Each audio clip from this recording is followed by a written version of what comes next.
Hello, everybody. My name is Nikki Kamami. I work at the UCI Study Abroad Center, and today we have the pleasure of speaking with our alumni, Craig Raynsford.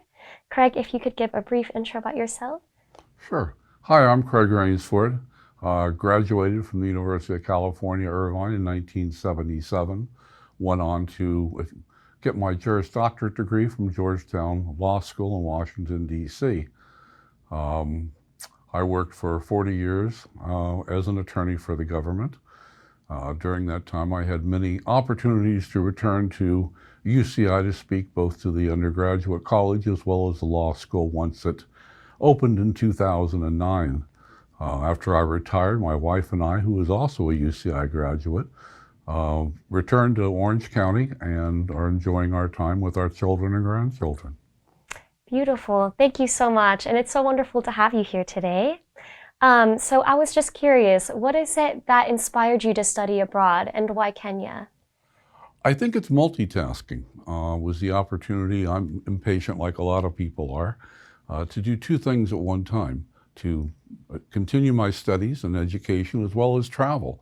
And Study Abroad program offers the opportunity for doing both of those things. You don't have to take a year off. You can meet your academic requirements and continue your career on, particularly if you're going to postgraduate studies and med school, law school, things like that. When I became involved in the overseas study program, I spoke to my folks about it, and they were both very supportive. And my dad said, find some place that's going to change. He said, Europe is always going to be Europe. Other parts of the world are going to stay the same. Find some place where the culture and the people are going to change during your lifetime so you can say you saw it when. So we looked around, and they had a study center at the University of Nairobi in Kenya. And that seemed to match all of my interests. Lots of adventure opportunities, an interesting university, a good location, and beautiful landscape.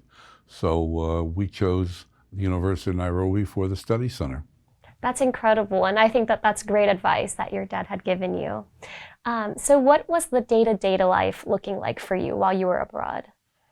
Well, I think to answer your question properly, I'd have to separate that. The day-to-day life when the school was in session and classes were going and we were attending, and then the day-to-day life on breaks during semester, weekends, and during holidays. When the school was in session, we get up in the morning, have breakfast with all the other students. Most of them were Kenyan students. And then we'd walk over to campus, and it was about a quarter of a mile, or eighth of a mile to campus. It was an urban university right on the part of the edge of Nairobi. We would go to our classes. I studied political science, history, and archaeology, obviously, being East Africa, and a few other subjects. The students were unbelievably enthusiastic. They had a great thirst of knowledge.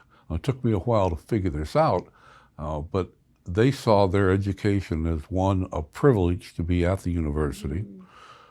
Two, they understood that it would advance their career in the particular country or in the area. And three, they saw it as a ticket to leaving Africa, going to Europe or the United States to either study or work. So they were always the first people at the classroom. They stayed the longest, and they had great questions. Our faculty was very interesting. A good portion of it were overseas professors who were the heads of departments of Berkeley, Harvard, Yale, Stanford, University of Chicago. They were on sabbatical. And so they decided to take their sabbatical by teaching at the university. So they brought a huge wealth of knowledge to the classroom. The other part of the classrooms were taught by individuals who were going to run the country, but they were from the wrong tribe. Jomo Kenyatta was the president of Kenya, and he was a Kikuyu. The second largest tribe in Kenya at that time was Luo. Then there's Maasai and other ones. They didn't get the opportunity to participate in a Kikuyu administration. So we had all these professors who had their doctorate degrees from Oxford, Cambridge, Berkeley, Stanford, and then come back, teach us as well. So we had their academic review on their subject matter, plus their viewpoint as an African from East Africa and how they saw their area of the world. So we do classes all day. We also had a couple star professors, people who were knowledgeable African historians or poets. One guy was named Okat Pipatek, who wrote a lot of books, very funny guy. He would often hold court out in the lawn of the university after classes, and they had 30, 40 students out there. He would tell stories and do poetry and things like that. When classes were done, many times the other UC students and I, there were 4 of us, we would walk across the street to the historic old Norfolk Hotel, and we would have tea and biscuits on the patio of the Norfolk Hotel for 3 shillings. The patio was always full of explorers, adventurers, people who were taking safaris. It was just a mix of really interesting people. Then we go back, and usually one of the other students and I would go into Nairobi and have dinner at a place called the Curry Pot, which was just that, curry. And we go back to the dorms. And then at 9 o'clock, on the button, you'd hear all these noises of people running down the stairs. And the students always assembled in the large room down below to watch the nightly news. And so they would spend a half an hour. We would all gather and watch the hour-long or the half an hour-long news presentation that the Kenyan News put on about worldwide and local news. And that was what it was like when school was in session. When school was not in session, then it was a completely different ballgame. It was nothing but adventure. When we got there, the director of our study center was the head of the anthropology department at Berkeley. He wanted to make sure we assimilated well to the Kenyan culture. So he immediately took us into northern Kenya to live with a tribe of Maasai warriors and their families. And they had the large manyatta, the cow dung and mud huts, and then the branch fence around it to keep the cattle from being attacked by lions. And the day before we got there, one of the tribesmen had been eaten by a lion. So we found ourselves immediately dispersed into 3 different groups, and we were out hunting lions with the Maasai warriors and their spears. One of the other groups got the lion, and so we spent a few days up there with them. We got back to Nairobi, and 2 days later we're in blazers, the ladies in their nice dresses. We'd been invited to the United Nations Conference on Trade and Development at the Kenyatta Conference Center.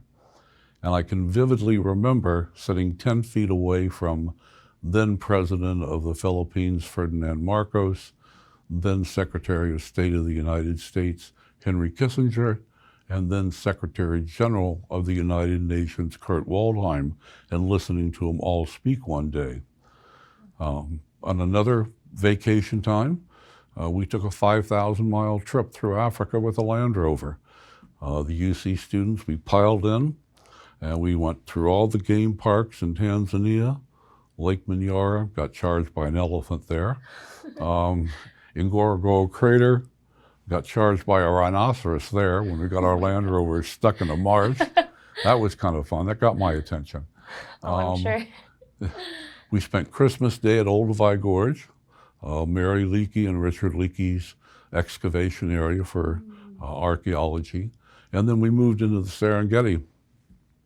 And as we went to the Serengeti, there was an entire herd of giraffe that surrounded our Land Rover and loped into Serengeti with us. And the UC student from Berkeley and I got up on top of the Land Rover where we had all of our tents piled and rode into the Serengeti with all these giraffes around us, which was really impressive. We then took that Land Rover all the way down to Dodoma, which was on the southern part of Tanzania, and eventually ended up camping by mistake in an area that was all surrounded by Robert Mugabe's rebel troops that were getting ready to invade what was then Rhodesia. They came out and asked who we were. We saw the emblem of the university. We said we need to stay overnight. They said no problem, right here on the lawn is great. 10,000 troops. They invaded Zimbabwe or Rhodesia and took the country over and renamed it Zimbabwe. We then traveled to Dar es Salaam in Tanzania on the coast and made our way up the coast all the way to Mombasa, Malindi in Kenya. On another trip, we took another Land Rover and went to the Ugandan area, Kisii, Kisumu, and Lake Victoria, back through the game parks of Masai Mara. The UC student from Berkeley, who's still a good friend of mine, he and I also had a chance to climb both Mount Kilimanjaro and Mount Kenya during 2 other breaks that we had. On another break, we were invited to the graduation at the university. And I found myself looking for my seat, and somebody brushed my arm, and I turned around. It was President Jomo Kenyatta of the country. And he was not dressed in his pinstripe suit as he usually wore. He was dressed as a Maasai chieftain warrior with all the tribal accoutrements that went with that. So every day was different. It was an absolute adventure from the day we got there until the day I left the country. So those were kind of what our days were like. Oh my gosh. Well, it sounds like you had plenty of incredible experiences, and it sounds like it was very immersive and that you had really, learned a lot there and got to experience so many wonderful things. So may I ask what a favorite experience or maybe a memory that really stuck out amongst all of these experiences that you got to have was? I would have to say 2. The first was as we were beginning to summit at the top of Kilimanjaro. So we were up at 17,000 feet, and Bob said, let's take a day, which was fine with me. We had enough food and everything was fine. So we spent the day up on the top, almost the top of Mount Kilimanjaro, just looking across the plains of Africa. And it was completely empty. We were looking southernly across Tanzania. And it was just nothing but the Rift Valley and the beautiful plains. We were above the cloud level, so the clouds would blow in and out below us. And then nighttime hit. And we'd already gone through several nights climbing the mountain. But this night was special because the stars were brighter than I've ever seen. And we looked out across Africa, and you'd only see a few dots of light in the distance. Very small. There was nothing there. It was pure, undisturbed land. Always has made a big impression on me. Gave us a chance to take a look at everything. And then we climbed the glacier and had the whole mountain to us ourselves. There was nobody up there. But the bowl of the volcano on the top was all full of ice. And the wind had come through and formed all these great sculptures. It was really neat. So that's one memory. The other one that always strikes me is the afternoon we spent with a blacksmith when we first got there. It was a Maasai gentleman in his 80s, up on a hilltop, had a kind of a ragged tent over it. 2 of the warriors had taken us up there. One of them spoke English, so he could translate. And we just sat there for the afternoon watching him make spears. He had a fire he'd created. He had a bunch of scrap pieces of steel and metal. He had a hammer and a bunch of flat rocks that the warriors had carried up there for him. And he beat the metal for the end and the top of a spear, and you put a piece of wood in between. And I have one that one of the warriors used. I traded him some things for it, and he got one of the new spears the guy was working on. But he told us stories about his life and what Kenya was like 60, 70, 80 years ago when it was still a colony of England. The fact that nobody really bothered them up there on the north end of Kenya. Their whole livelihood was dependent upon hunting, as it is today, for them. And it was just a nice afternoon to spend with him and kind of reflect on the difference from where we came from to where he was up on this mountaintop. Definitely. Wow, what an incredible experience that was. So with everything that you had gotten to experience there, What is it that you had taken away from your study abroad experience, from professional or academic or even personal growth? I think it allowed you to achieve a level of maturity that you might not have if you just stayed with your regular education. You're kind of there by yourself. You've got to make your own decisions. You've got to evaluate things. You get to have opportunity to compare and contrast our society with their society. And one of the things that really struck me early on was the fact that sometimes people thought that their rights and privileges carried with them. And that's not true, because that country has its own society and its own rules. And so I took away a greater appreciation for what we have here, the rights and responsibilities we have as U.S. citizens, the freedom we have to express our opinions, to advance ourselves academically and educationally, and to pursue our dreams. And those aren't always available in other parts of the world for people who want to do that. So I think that was probably the most important thing. Also, is take a look at our positioning in the world. Where does the United States sit? The students always wanted to talk about the United States' position on this issue or that issue versus the third world's position on the issue. Were we intruding? Were we assisting? Were we helping? You get a good idea of what other people think of you. And it gave us the opportunity to sit back a little and maybe reflect on that. One of the other things it did for me was to solidify my opinion that I wanted to pursue a personal and professional course in life that dealt with international law, that dealt with other countries and other societies throughout the world, which is what I did. I spent 40 years dealing with different countries and different societies on behalf of our country, and it really drove home the fact that that's what I wanted to do during that period abroad.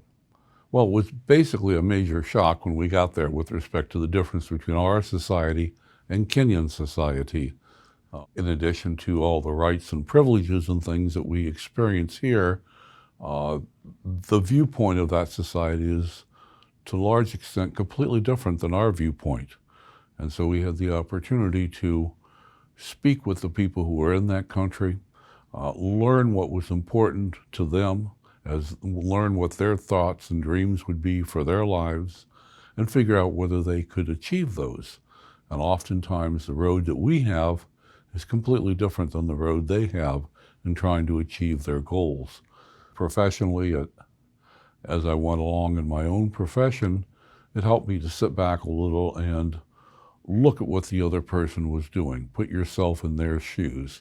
Realize the things that they had overcome, the challenges they had growing up, where they were, and what they actually had to do to get to where they were today.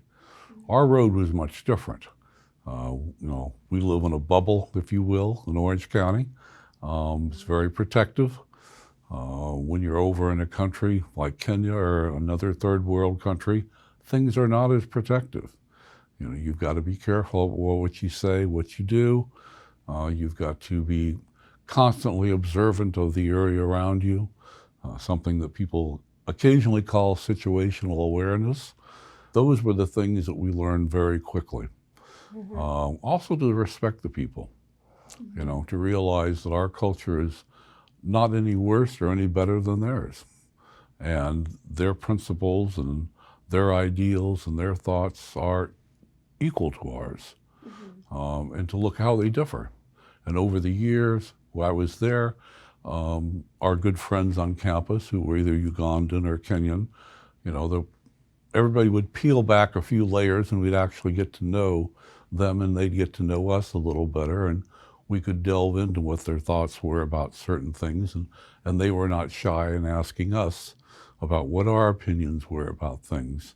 Right. And I think the ability to have that comparison was something that an overseas study program really helps you achieve.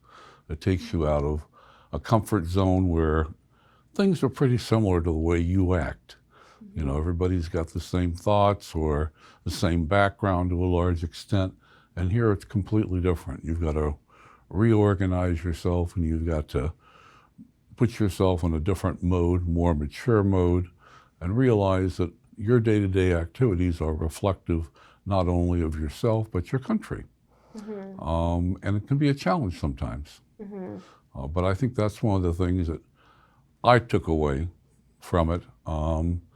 Throughout my career, I spent a lot of time with representatives from other countries, and it kind of gave me a leg up into understanding how to respect them, how to watch for cues about how they did things in their society, and to figure out a way to compromise or a way to get along with them that was reflective of respect and working between the two countries.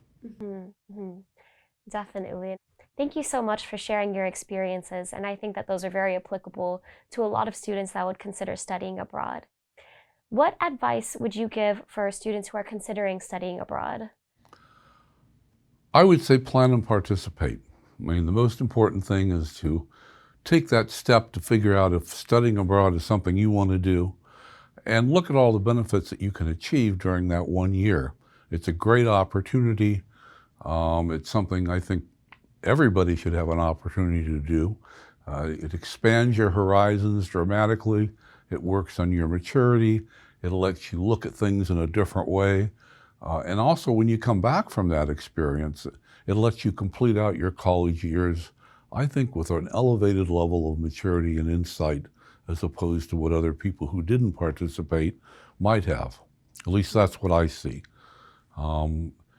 As far as participating, I would encourage people, if they're interested, as soon as you get to campus, your first semester, go over to the Study Abroad program office, introduce yourself, say you're interested in looking at this. It does take place in your senior and junior years, I think. Find out where the study centers are. Find out what it takes financially. Find out what it takes academically. Most importantly, it allows you to look at what they offer overseas and to figure out the courses you need for your graduation requirements so you can complete those either at the UC campus before you and after you're there, or of the overseas campus as well. So plan and participate's the big game. I would encourage everybody to get involved in the program. There have been no downsides for me. It's been 49 years since I was a study abroad student, and I'm still very enthusiastic about it. In fact, I was so enthusiastic that during the millennium, I took my wife and my daughters over to where I studied in East Africa. We visited my dorm. I took them on 2.5 weeks of safaris. They got to see all the animals. We got to see Nairobi. They got to tour my campus.